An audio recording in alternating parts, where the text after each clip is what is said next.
Welcome to Our Girl Relationships. We talk about the problems people face in their day to day lives. Let's start with the video. My fiance, Ron, was my first and only relationship. We were high school sweethearts, dating all throughout college and then getting engaged at 21 and were to be married at 23. Ron has always had a close relationship with my sister, Alina, and I have never had a problem with that. I thought their closeness was normal, expected, and something I should be happy about after reading all the stories about in laws having an explosive relationship with their daughter's partners that the internet had to offer. So, even when some things struck as odd to me, like Alina's partners always being overly jealous and protective of her, I always tried to avoid connecting the dots, even when it all always laid right in front of me. I would label my suspicions as insecurities when in fact my intuition was right all along. In the end, I made myself out to be the stupid one by shutting my eyes right when I should have kept them wide open, giving my sister and Ron a way to do all sorts of filthy things behind my back, and that too, so very elaborately on my wedding day itself. Yes, it all came crashing down for me on the day which people consider to be one of their most special moments in life, and the years, months, weeks, and even moments before this. If anyone would have asked me, I don't think I would have been able to pinpoint that the people who are supposed to respect me, stay loyal to me, would make such an elaborate plan to do me so bad, and that too in front of hundreds of people. I still remember the moment I realized that Ron wasn't going to be there for the wedding. It was when I found out that he had blocked my number and all my social media. I felt like I was in agony. The tears streamed down my face as I realized that no amount of comfort, empathy, and apologies from anyone would fix me. I just couldn't believe the fact that the two had disappeared into thin air and no amount of tracing could help me track them down. I left Ron message after message in my foolish, hazy state. I told him everything that Alina's then boyfriend had told me. Alina was pregnant, and that too with his child, and I was pretty much sure that she had tried to pass it off as Ron's. I knew if Ron didn't read those messages now, he'd be stuck with Alina for a long time, and he really did. The texts never really got to him, and I only assumed that the two stayed together. I was broken for a whole year until one day I just realized that I had to move on. I enrolled myself in therapy, joined a few clubs around my city, made friends, got myself an apartment, and have been living a pretty decent life. Years passed since everything went down, and currently, everything that happened just feels like a nightmare. In a way, sometimes I also feel glad about everything that happened because even though I was 26 when we were about to get married, I realized that I truly wasn't ready for it all. But now I know what I want and found someone who fulfills me in those ways. I started dating Nick, who's honestly way better to me than Ron ever was. Everything with Nick is going smoothly. We're planning to move in together and take our relationship to another stage. My life is as normal as can be, and I realized all of it is because Ron isn't in it to create chaos. But of course, this post wouldn't exist if everything turned out to be okay, and it began when I got a call from none other than Ron. It was from a random number, so obviously not knowing who it is, I picked it up, and I was shocked to say the least as I heard Ron's voice on the other side of the call. He sounded like he's been crying a lot. His voice sounds strained, and he starts the conversation off by apologizing to me for everything. As awkward as I was, I just replied with a soft, as he began ranting about how he just read my messages that I had sent years ago and how everything makes sense to him now. He told me that he regretted everything and wished that we could meet just once to talk about everything. I declined, telling him that after everything he did, I wasn't sure if I would be able to trust him, and to that, surprisingly, he didn't fight back and simply hung up. I thought that would be it. I honestly just celebrated the fact that I got some sort of closure or even found out that Ron got the karma he very much deserved. But unfortunately, I guess, that call was just the beginning of it all because the very next day after we spoke, my phone started flooding with calls and texts from my parents, my relatives, and none other than Alina. All of them berated me for ruining a happy marriage. According to my mom, it was very bitter of me to tell Ron everything that Alina's then boyfriend had told me because they were already on their way to developing a relationship and apparently I shouldn't have tried to ruin it. This just gave me the confirmation that Ron probably confronted Alina and something had gone terribly wrong between them. Honestly, though, I don't feel an inch of sympathy for a home-wrecking woman like Alina. Everything that has happened to her is due to her inability to stay honest and loyal, but I also can't help but have at least an inch of doubt within me, even though everyone from Ron's side of the family, and even Nick, is on my side. I truly need some advice here. AITA? I talked to Nick about this thoroughly because I believe that it was about time that I told him about the entire situation, which he previously only knew a few details about. I told him about my wedding day, Alina's boyfriend, Ron, and everything that has been happening till date. Nick was super understanding and supportive. He understood why I was as heartbroken as I was towards my family's demeanor towards this situation. He suggested that I really should meet Ron and see what he had to say. I was surprised, but I agreed and decided to message Ron on the same number through which he had called me. We talked for a bit and planned to meet a couple of days after because that's when he'll be flying to my city. I will keep you guys updated. I met Ron today and everything you guys predicted was right. Alina lied to Ron because obviously Ron was richer than her ex-boyfriend who was still in college when they were dating. Their relationship became extremely toxic right after Ron put a ring on her finger because, of course, Alina got what she wanted, a walking bank account. Alina stopped doing the things that she used to do with him and began simply using him for money. Ron was devastated, to say the least, because they had gotten married, and if he were to divorce her, he'd lose a lot of his assets. Eventually, though, he found a text that I had sent as he was going to his old phone that confirmed his suspicions. He decided to get their son DNA tested just in case, and needless to say, the ex-boyfriend was right.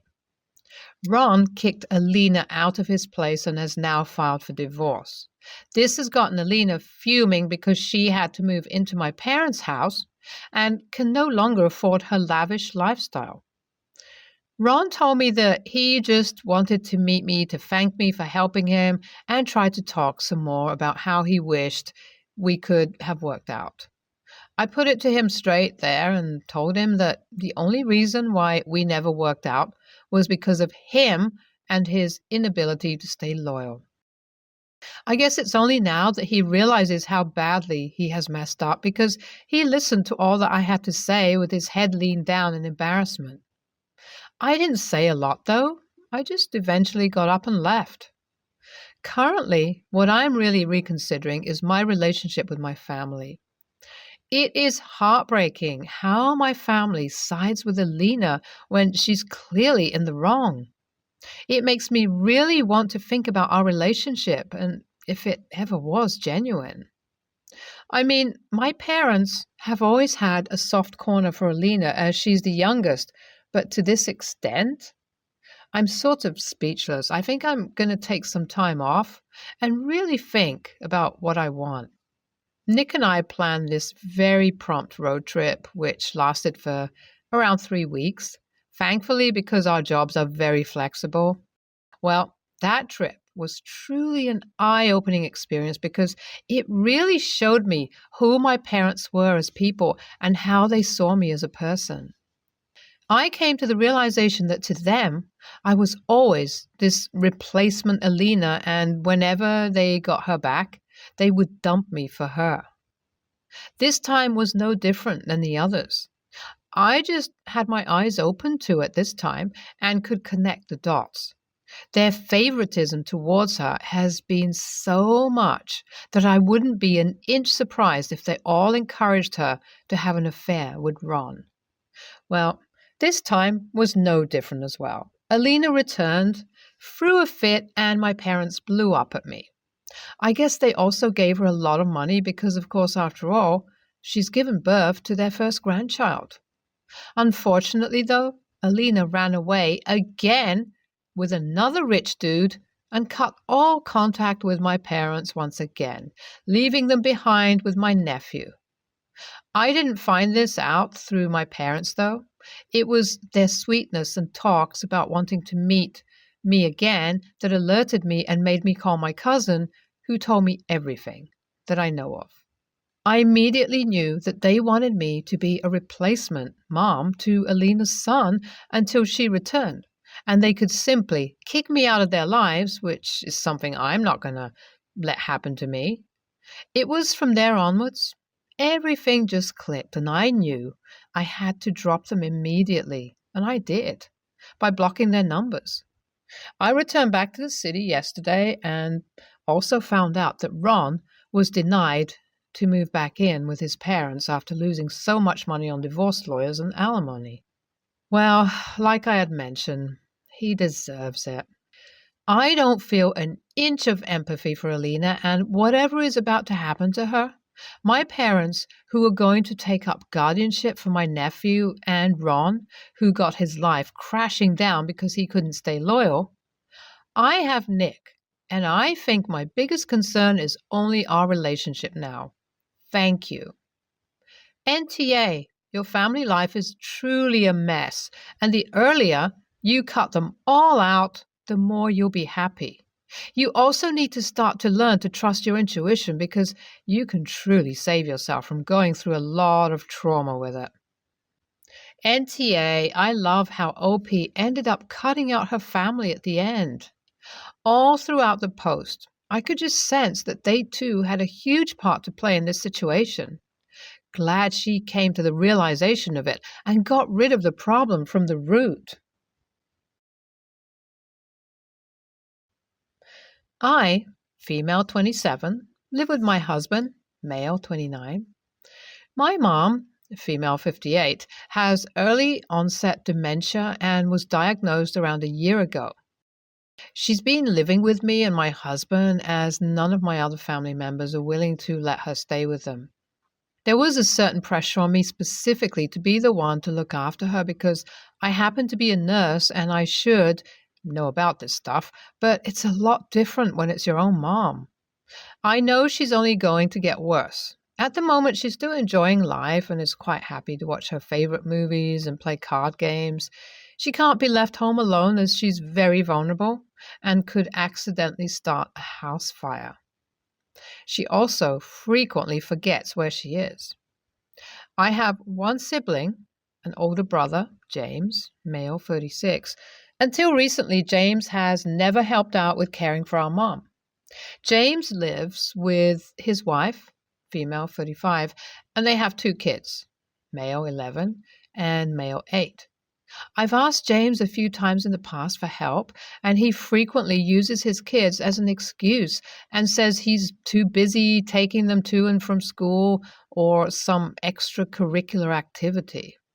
Over the past month, I've been a lot more pushy with James and told him that she's his mom too, and the least he can do is help out 1 day a week. Now, Over the past month, every Sunday, James takes our mom out for the day, normally to get coffee and go for a walk in the park. She really enjoys it and looks forward to it. It gives me and my husband a break as well. James's wife has made it very clear that she's upset with me over this. She said I'm stealing James and that James should be spending time with her and their kids. She accused me of making her life difficult and said that when James comes home from it, he doesn't want to help out with housework or entertain the kids. I told her that's not my fault and that our mom's care needs aren't negotiable, and it's not fair for me and my husband to do all of it when James is capable of helping. She said we should just put her in a nursing home. I told her that we can't afford a nursing home unless she and James want to go 50-50. She said there's better stuff they want to spend their money on. I told her that's tough titties, and James will have to keep helping out. She said I'm a jerk for forcing James to help out. NTA, she doesn't mean to be, but your mom's care is an enormous burden for you and your husband. Your brother coming once a week for a few hours to help out is really the least he can do. If he's too drained afterwards to help with the kids or around the house, that's really up to him and his wife to figure out. They chose to have kids, so that's on them. That isn't your problem. I'm sure you also have better stuff to spend money on. Yet here you are providing what is basically full-time, round-the-clock care and funding it fully from what it sounds like. Your brother's wife is a major AH for not even trying to be understanding. NTA, but this is not sustainable and it is only going to get worse. Do not let yourself get stuck in the position of being your mother's only financial and daily caretaker. You need to find a solution, you and your brother together. Obviously, you need to consider your husband, and he needs to consider his wife, but they don't have a seat at the table, so to speak. If sister-in-law doesn't like it, go on vacation and drop mom off at their house, as long as it is safe. Let her see what care for a dementia patient entails. My boyfriend, male 30, and I, female 33, celebrate our 4-year anniversary this month. As the official day falls on a weekday, we decided that we would do something on the weekend. As we both work from home and we don't live together, I wanted to surprise him on the morning of the official date and bring him a little breakfast, a plant, he loves plants, and a box of chocolates. I arrived at his place at around 9, knocked on the door, and he took a little while to open, so I assumed he was still asleep. He opened the door with a frown on his face, so I immediately apologized for waking him up and told him I just brought a few gifts for him for our 4-year anniversary. He just said, okay, visibly upset, and walked away to his bedroom, letting me stand here with my gifts in hand. I was kind of shocked that he reacted this way, so I put the things I bought him on the kitchen table and was about to leave, but then I heard some noise in his bedroom and he got back with his pants on. I thought he was going to hug me or something, but he proceeded to feed his cat and go to the bathroom while I was waiting by the door. I was sad about his reaction and started to cry because I was only expecting a little joy from him. He exhaled and told me, "What?" I responded that I was sad that he seemed annoyed by my presence and that I hoped that it would at least make him a little happy that I brought him something for our anniversary. He told me sarcastically that he was sorry that he didn't meet my expectations and that I can't expect him to be happy to see me because I woke him up and he didn't sleep well. To be honest, I was not expecting a big celebration from him or even a gift on his part. All I wanted was a hug, a kiss, and a thank you, bare minimum, which didn't happen. We didn't even get to have a nice breakfast together because I was in such a bad mood after that, so I left his place. So AITA for waking him up to surprise him? Thank you all for your input. It gave a lot to think about. I'll try my best to answer all your questions. 1. His sleep schedule. He wakes up when he wants, as he's a freelancer. He has, in fact, a history of insomnia, which he's currently working on. The days prior to my visit, he told me that he had a regular sleep cycle again and would wake up around 8 or 9, which is why I didn't consider 9 to be too early at the time.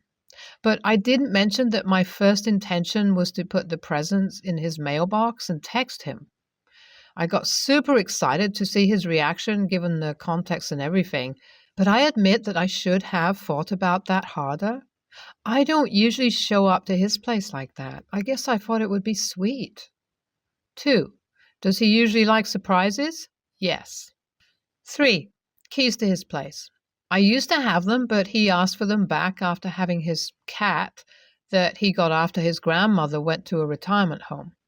His mom comes and takes care of the cat when he's not home, so that's why I don't have them anymore.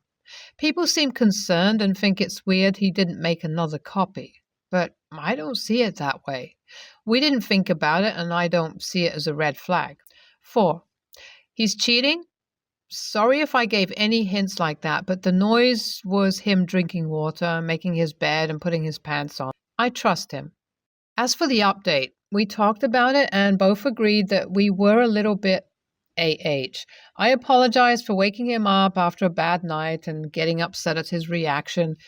He apologized for making me feel rejected, said that it would have been different if he had slept well, and that he was touched by the gesture. NTA, look, I'm not a morning person either, so I can be a little zombie-like. However, provided you could actually raise the dead, I would still give you a hug and welcome you in and say thank you before saying, BRB, I have to have a shower, so I can return to the land of the living. After 4 years, you should know your SO sleep schedule.